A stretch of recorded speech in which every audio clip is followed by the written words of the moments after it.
이재명 대표에 대한 서울고법 6-2부 형사재판부 항소심 선고 정말로 허탈합니다. 사실 어제도 어떤 분으로부터 의외의 결과가 나올 수 있다. 이미 정해졌다라는 얘기를 들었습니다. 설마 어떻게 그럴 수 있냐라고 제가 반박을 했습니다. 근데 설마가 현실됐습니다. 저는 다시 한번 대한민국 사법 좌파 카르텔, 이 정도로 뿌리가 깊은가 정말로 한탄하고 싶은 심정입니다. 항소심 20 무죄 선고, 한마디로 회개한 정치 재판입니다. 사법 정의를 파괴하는 정치 테러 행위다. 이렇게 규정을 합니다. 어떻게 대한민국이라는 이 문명국가에서 저렇게 상상 외에 무죄 판결이 나올 수 있는가. 정말 허탈하고 참담한 심정입니다.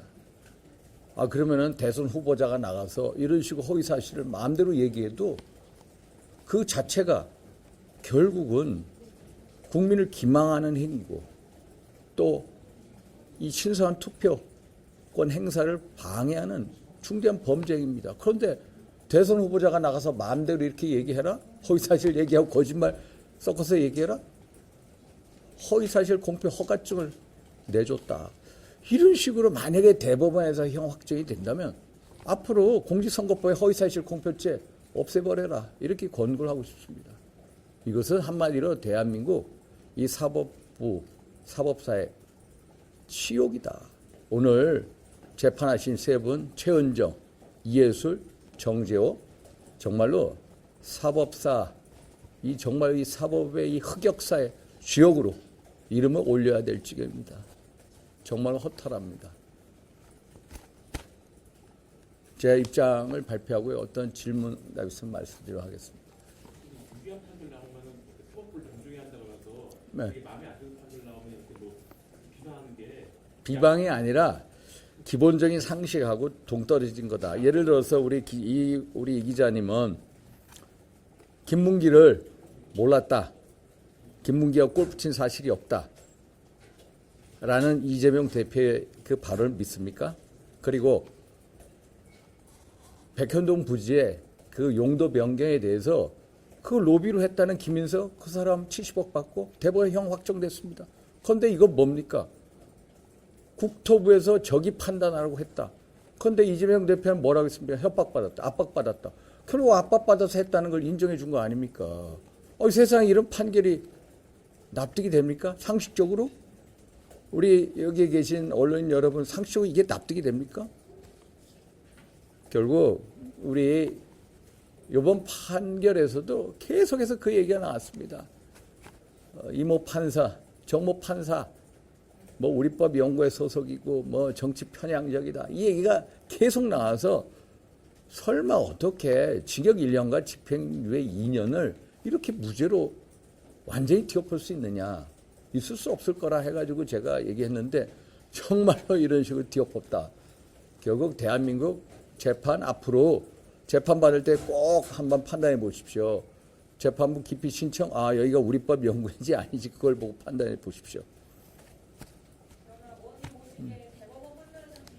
뒤집힐 거라고 봅니다. 대법원 판결에서 뒤집히지 않는다면 공직선거법상의 허위사실 공표죄 아예 없애버리십시오. 없애버려야 됩니다.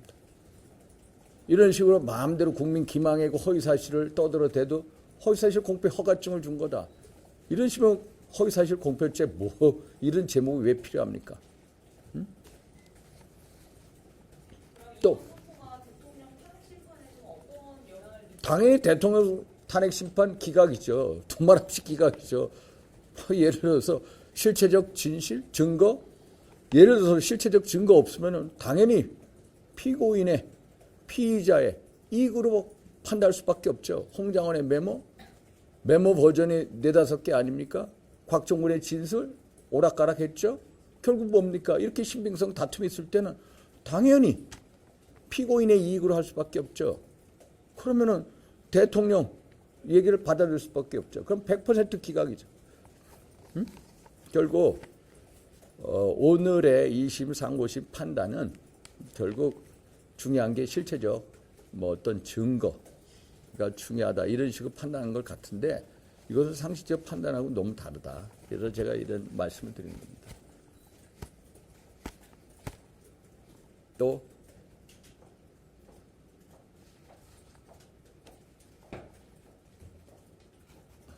있으세요? 또 없으세요?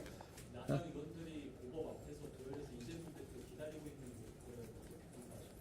뭐 제가 그랬잖아요. 거기는 일극 체제다. 이재명 대표라는 왕모를 호위하기 위해서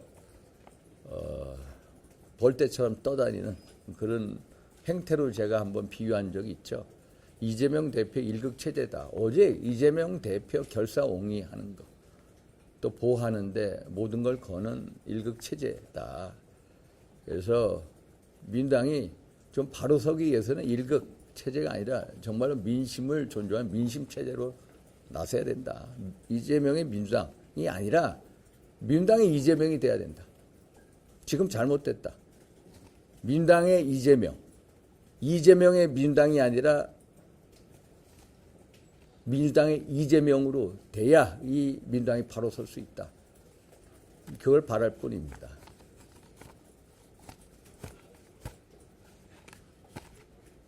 됐습니까? 또 여타? 우리법연구소 소장님이 권성동 원내대표님께서 유죄 판결을 해가지고 권성동 원내대표님이 칭찬하실 때 있거든요. 그 우리법연구의 판사라고 해서 무조건 이렇게 뭐 아니 우리법 연구회 판사 물론 개개인마다 다르겠지만은 우리법 연구회라는 게 1989년 만들어졌습니다.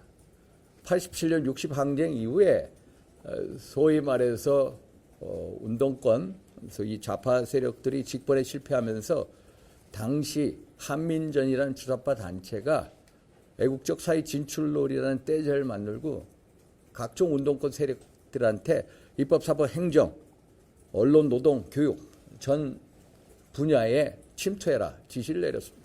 그래서 1989년 좌파 교원 단체인 전교조가 만들어졌고요. 1995년 민노총이 만들어졌습니다. 우리법 연구회 1989년도에 만들어졌습니다. 우리법 연구회는 한마디로 정치 편향 단체입니다. 그런 목적에서 만들어졌고 지금 현재 판사로만 돼 있는데 판사로만 돼 있게끔 바뀐 게 1995년입니다. 이분들은 본인들만의 정치 편향, 이 군대 내 이 하나의 같은 비밀 결사 카르텔이다. 제가 지난번에 말씀드리지 않았습니까? 우리법 연구에 한번 여러분들이 이 어떤 학술 활동을 한 건 한번 내놔봐라. 또 조직원들이 몇 명인지 한번 내놔봐라. 민사판례 연구회는 완전히 다른 조직 아니냐. 그런데 지금 현재 우리법 연구회 판사분들이 한 130명도 안 되는 걸로 알고 있습니다. 대한민국 법관이 3,000명입니다. 5%도 안 됩니다. 5%도 안 되는 분들이 대한민국 이 사법체계를 흔들고 있습니다. 한번 보십시오. 공수처장 오동훈 우리법 연구회 후속 국제인권법 연구회 출신이고요. 1월 3일 날 1차 체포영장 대통령 관저에 대해서 왔죠. 그때 체포영장을 발부한 이순영 부장판사 서부지법 우리법 연구회죠. 1월 19일 오전 3시 대통령에 대한 구속영장 발부한 차은경 부장판사 우리법 연구회입니다. 그리고 지금 헌법재판소 문영배 정계선 이민선 우리법 연구회 그리고 마은혁 후보자 우리법 연구회 한번 보십시오. 여보요. 곳곳에 대한민국 5%도 안 하는 우리법 연구회 출신 판사들이 어떻게 탄핵과 대통령 탄핵과 구속과 이재명 대표 이 살리기에 다 포진되어 있습니까? 한번 보십시오. 그래서 제가 계속해서 말씀드리는 것은 대한민국의 어떤 법치주의를 파괴하는 좌파 사법 카르텔에 대해서 우리가 계속 제가 경종을 울리고 이런 좌파 사법 카르텔, 대한민국 체제, 특히 법치주의를 파괴하는 행태를 보여왔으니까 이거에 대해서 우리가 맞서 싸워서 대한민국 체제, 법치주의 체계를 살려야 된다 계속 강조하는 거 아닙니까? 그래서 한번 곰곰이 따져보시면은 이게 어떤 맥락으로 흘러가는지 보이실 겁니다. 제가 지난번에 말씀드렸죠. 공수처에서 대통령 피의자로 한 통신영장 12월 6일, 12월 8일 서울중앙지법에 올렸습니다. 그런데 기각당했습니다. 12월 19일 대통령을 피의자로 한 압수수색 영장 중앙지법에 청구했다 기각당했습니다. 그 다음에 체포영장 서부지법에다가 청구했죠. 분명히 영장 쇼핑했습니다. 분명히 공수처 특정이 나고 서부지법하고의 분명히 커넥션이 있다. 그래서 이런 걸 특검법을 가려야 된다는 말씀을 드렸고, 제가 수차례 중앙지법에 12월 3일 비상계엄 이후에 대통령에 대한 체포 압수수색 어떠한 형태의 영장을 청구한 적이 있느냐 질의를 했는데, 서울중앙지법의 답변이 통신영장 압수수색영장 한마디로 얘기도 안 합니다. 은폐시켜버립니다. 그리고 하는 얘기가 대통령에 대한 체포영장을 서울중앙지법에 청구한 사실이 없습니다. 꼭 그 답변, 나머지 답변 전부 다 은폐해버린다. 그게 결국은 거짓말하는 겁니다. 그 당시에 중앙지법원장 김모 법원장, 그분도 우리 법인 겁니다. 저는 그래서 이 좌파사법 카르텔의 이 구조적인 이 연결성, 커넥션을 보면 정말로 놀라울 정도입니다. 참담할 정도입니다. 됐습니까? 네. 그러면 또 예.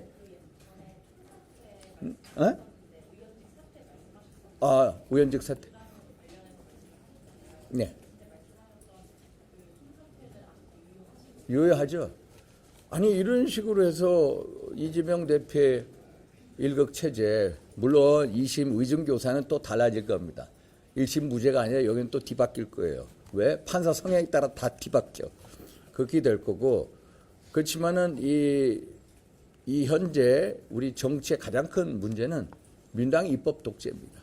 민주당 입법 독재, 대통령이 탄핵 기각이 돼서 살아온들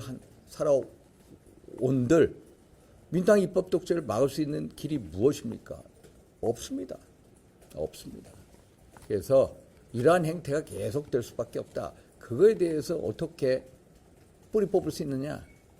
솔직히 국회 해산밖에 답이 없습니다. 그런데 강제적인 어떤 외부적인 국회 해산이 안 되니까 내부적으로 우리가 할 수 있는 게 뭐냐? 우리 스스로 자폭하는 수밖에 없다. 그게 우리가 국회의원직 총사퇴 결의하고 국회 해산 절차. 아니 지금 대한민국 국회가 국민 눈높이에 맞습니까? 국민 눈에는 하나의 흉물단지로 보일 뿐입니다. 그래서 이런 식으로 우리가 먼저 이니셔티브를 치고 가는 게 훨씬 더 대한민국 정치를 위해서도 바람직하다. 우리 당을 위해서도 그건 변함이 없고요. 이현주 의원도 민당에서 그런 얘기를 했고, 그런데 좀 이런 문제에 대해서 우리가 좀 더 적극적으로 한번 생각했으면 하는 그런 바람을 가지고 있습니다.